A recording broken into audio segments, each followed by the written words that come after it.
Winifred Hambro was lost to the dark waters of Loch Ness after a motorboat explosion. Her husband and children survived, but she was never seen again. Despite days of searching, her body was never found. But what if it wasn't an accident? According to some, the Loch Ness Monster claimed its first victim in 1932, and the government covered it up. And what about the divers who entered the loch to search for Winifred's body? What did they see beneath the surface that made them shoot back up, their faces pale with terror? Did they truly encounter something, or was what they saw simply too horrifying for the human mind to comprehend? And what about the man who ventured into the loch to catch the monster, only to be found dead beside the wreckage of his shattered boat? If you're ready, let's begin.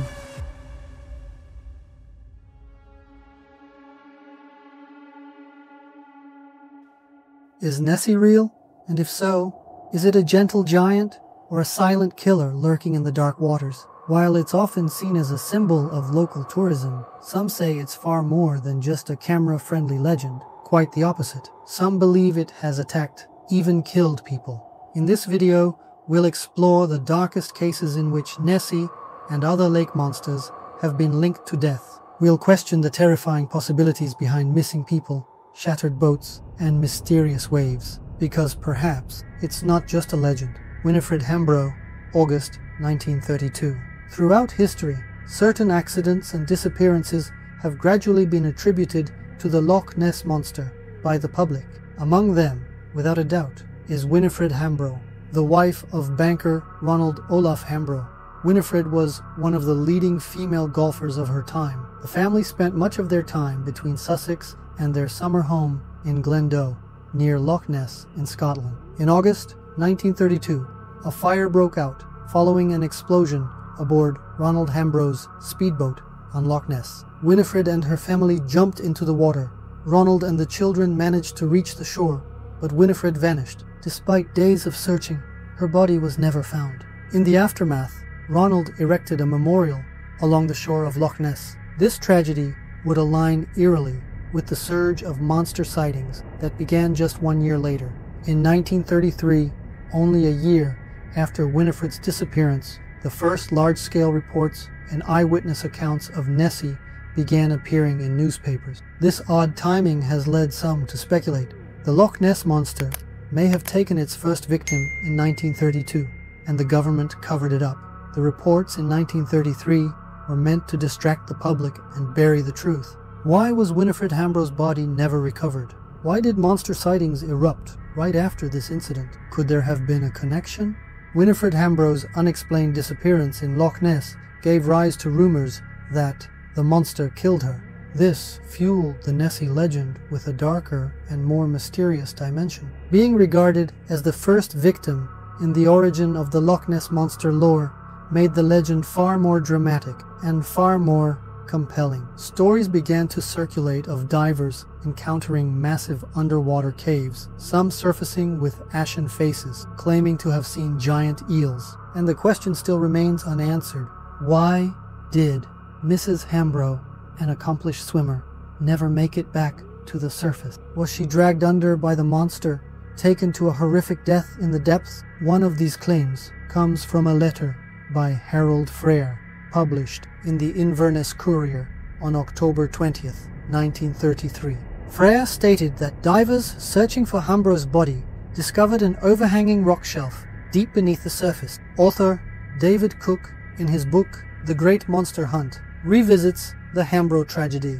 In preparation for the book, Cook traveled around Loch Ness, collecting local stories and piecing together forgotten accounts. According to Cook, divers went down once, but upon returning to the surface, their hair had turned white. They refused to dive again, speaking in fear about giant eels and powerful currents. However, Cook approaches these tales with some skepticism, noting the pitch-black depths of the loch, the loss of spatial orientation, and long strands of clinging weeds brushing against divers could easily simulate the sensation of a massive creature. Still, there are many unanswered questions about this disappearance. Mrs. Hambro was clearly athletic and a strong swimmer, so how was it that she couldn't swim the mere 40 meters to shore? Some say she was only a few meters away when she went under. Researcher Tim Dinsdale theorized that she succumbed to the loch's freezing temperatures. And yes, modern rescue reports confirm that if one fails to get out within 30 minutes, Loch Ness can be fatal. But then, another question arises. How did her husband and their 2 sons, just 6 and 13 years old, survive such deadly waters? And if she did get into trouble while swimming alongside her family, why was no one able to help her? After all, people don't just sink like a stone, do they? Or perhaps this was the story they wanted us to believe. And what about the caves the divers mentioned? Do such formations truly exist in Loch Ness? Could these be Nessie's hiding places? In 2016, a newly detected trench measuring 889 feet deep sparked fresh theories. According to some, an extensive cave or tunnel system may offer Nessie a natural sanctuary, making it harder for sonar or cameras to detect her. Indeed, divers and sonar scans have confirmed that certain parts of Loch Ness contain cave-like formations near the bottom. In areas like Urquhart Bay, researchers have identified indentations and depression in the loch bed. While it's still uncertain whether these are actual underwater tunnels, many suggest that Nessie may be hiding within them. Alexander Sandy Gray, February 1949.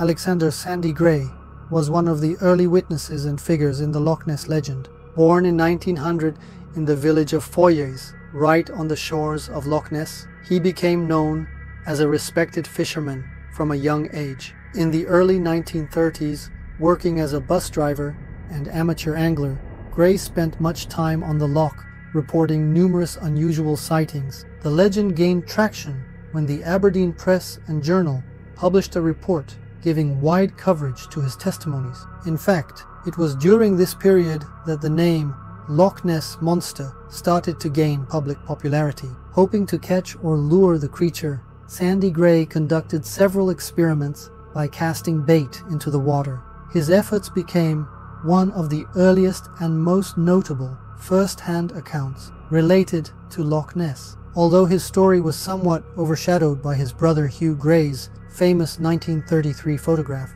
Sandy's name appearing in the press helped further ignite public interest in the Nessie phenomenon. On February 23, 1949, Sandy Gray's boat capsized during a storm, and sadly, he drowned. He had gone out onto the loch on a stormy evening. The next morning, his boat was found overturned and damaged. His body was discovered later, among the rocks near where he had vanished. Authorities concluded that the most likely cause was the stormy weather causing the boat to capsize. While it's entirely possible he was caught in the storm, despite being an experienced boatsman, some have found the explanation suspicious. To them, the idea that a seasoned fisherman could not survive Loch Ness suggests that the loch claimed him. His tragic death became yet another thread woven into the Nessie legend. The question, why did such an experienced fisherman drown, became entangled with the lake's aura of mystery, giving depth to the myth. Over time, the narrative of Loch Ness pulled him under evolved from accident to implication, that something living in those waters, perhaps Nessie, was responsible for pulling people down into the depths. According to local unofficial folklore, Sandy Gray, already known for his attempts to catch the monster, was dragged beneath the water by Nessie and never returned. What do you think? Could Nessie have been responsible for Gray's death? John Cobb, September 1952. John Rhodes Cobb was one of Britain's most renowned speed record breakers. He set world land speed records in 1938, 1939, and 1947, and later set his sights on breaking the water speed record. He brought a jet-powered speedboat called the Crusader to Loch Ness. On September 29, 1952, Cobb reached speeds of over 200 miles per hour, approximately 320 kilometers per hour, on the loch, but lost control as the boat hit a series of waves. The vessel struck one of the waves and broke apart, exploding upon impact. Cobb was thrown into the water.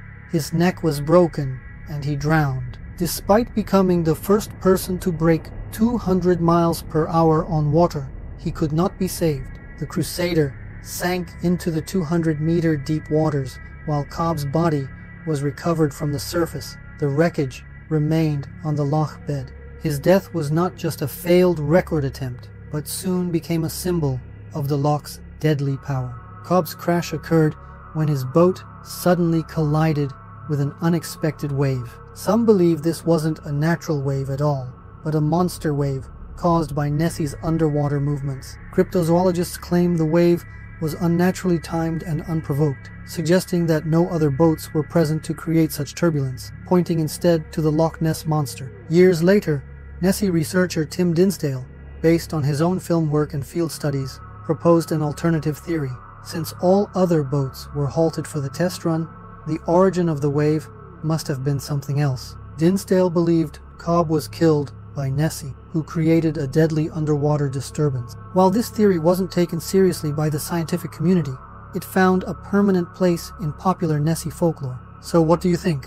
Did what happened to Winifred Hambro, John Cobb, and others truly result from mere accidents? Or is there something hidden in the dark waters of Loch Ness, a truth we're not meant to see? Maybe these deaths point to a mysterious curse. Or maybe Nessie is something far different than we've ever imagined. If you're open to theories, don't miss our video covering 7 shocking theories about the Loch Ness Monster. And for a deeper dive, check out our 53-minute full-length documentary now available on our channel. Don't forget to like the video, subscribe, and share your thoughts with us in the comments. Remember, Loch Ness always hides something